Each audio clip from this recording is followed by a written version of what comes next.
Welcome to the TopRank Marketing News Roundup. I'm Tifani Allen. And despite all my rage, I am still just Joshua Nite. What was that? I couldn't hear you. Your shirt is too loud.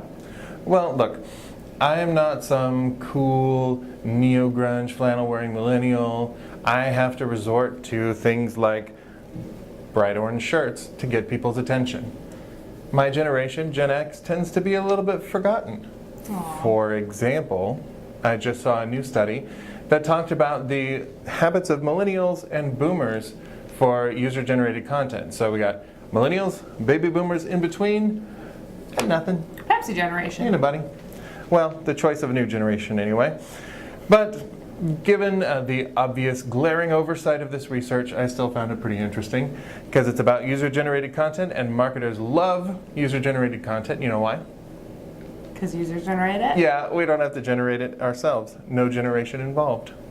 Generation? Generational pun? Anyone? Not into it. Anyway, this study showed that 47% of millennials trust user-generated content compared to 36% of boomers. Now, those numbers are kind of low, but that is compared to just a quarter of each generation said they trust brand content. So it's still, you're still getting an advantage over there. To get that sweet, sweet authenticity that you're looking for from your UGC, as the kids call it, millennials want to see real people in real situations, whereas boomers, they don't have time for the sitting around the campfire, sipping coffee, playing with the iPhone, dudes in lumberjack shirts. None of that. They want to see the product, they want to see the service, and so even if it's user-generated, you got to keep it extra real. Now, where these people like to see their content also differs ever so slightly. Millennials are still all about the Instagram, whereas baby boomers, like all people who are old and forgotten like myself, are on Facebook. Oh. Yeah. So boomers also are more likely to prefer written content and video to millennials who are all about the photos, the snaps. The kids call them. That's what I would say. So if you're looking for a platform for your user-generated content, go for Instagram for millennials. Go straight to Facebook for the old folks. You know, Facebook gets a bad rap. They're not, not keeping up with the times. Mm-hmm. For example, go on. Facebook Live is in the news again. Mm-hmm. The story we reported on just maybe a few months ago about Facebook Live being available on desktop is now confirmed. It is now available on desktop. Excellent. Through the web app, in case you wanted to, for some reason, go live from your self-facing camera. You can also now set permissions for folks that are admins on your page to go live from your page. Mm-hmm. So if you're at an event or if you are demoing a product or something, that's definitely a good use for that service. They're actually offering up video insights for profiles and pages now for live video. So if you're a brand individual, an influencer, you can certainly use that to track how many views your video is getting, how many people are looking at it right now, for example. People are commenting, obviously, while you watch. You can actually now comment, pin comments to your live video. So if there's something really great you want people to see or a link that's necessary, certainly can pin that, which is great.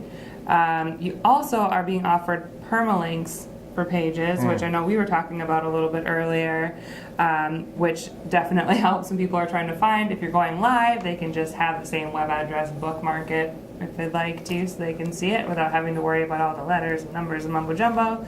You can actually cross-post now these live videos that were previously recorded on your Facebook page.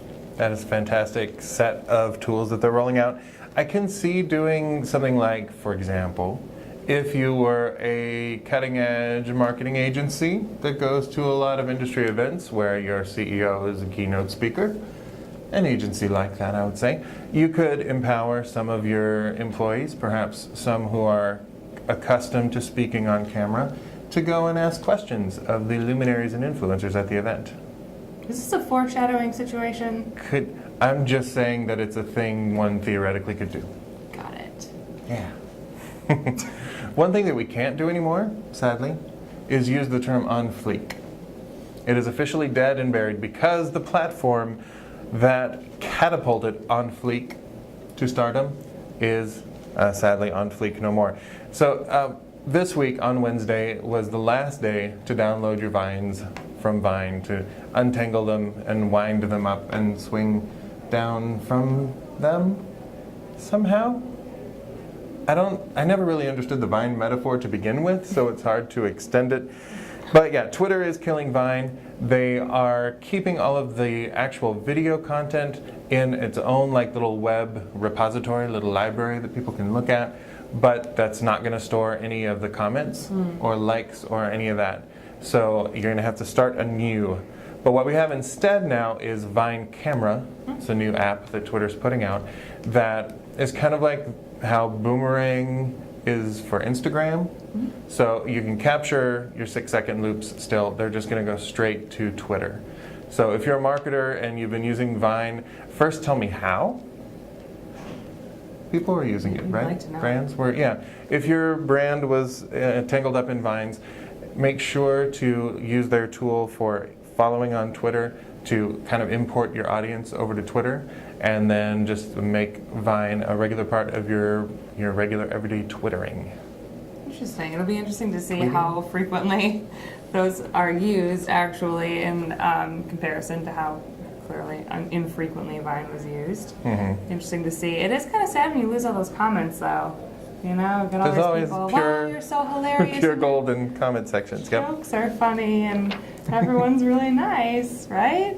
Yeah, and then nobody ever talks about chemtrails or the government or conspiracy theories of any kind. No, that doesn't belong in the Gotta comment section. love comments. You know what would be great? If YouTube did a thing where they accidentally lost all the comments. We don't read the comments. Well, I was going to say they actually already did that to our videos. That's why we don't have any. If you want to leave a comment, just go right ahead. in other news, did you know that not Google Voice, but voice search is taking off by quite a bit? People are using it for making phone calls, online search, text, and maps. Finding directions, of course. 60% though of those voice users want more answers and fewer search results when they're using voice, which coincidentally they use at home or at work by themselves. Very few people are willing to use voice in public, speaking to their devices while they're going about their daily business, which is interesting, makes sense. It's faster than your typical type search according to this recent research. There is no typing involved and typically no reading involved, which is also very helpful. It's good for millennials because, as we've established, millennials no longer read. Only baby boomers do, and those are the only two kind of people in the world. I feel like there's some hidden upset feelings all up in there. Right. Siri, what can I use to mend my broken heart? I think it's interesting, though, that we're getting, hey, we want to use this technology more, but we don't want to see the seams in the interface. We don't want to know that Siri is going to Google and searching. We just want it to answer like a people do. So I don't know. I think that's going to be an interesting challenge for marketers to be that answer that's going to come up when they ask Siri instead of being at the top of Google results. It's going to be big. It's going to be challenging. It's going to be cool. Can't wait to see how it works out.